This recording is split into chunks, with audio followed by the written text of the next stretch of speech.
Hello guys, Andrew here. Welcome back to Drew Tutorial. And in this video, I'm going to show you how to permanently delete a dashboard in Monday.com. So if you're using Monday.com and you want to delete the dashboard or whatever it is that you really want to delete, right?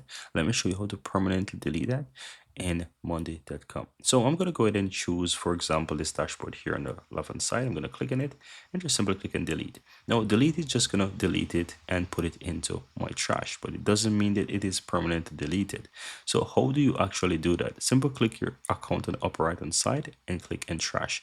Within your trash, you'll find all that you delete. That could be columns, that could be tables, it could be whatever it is. And as I showed you before, I use a dashboard as an example.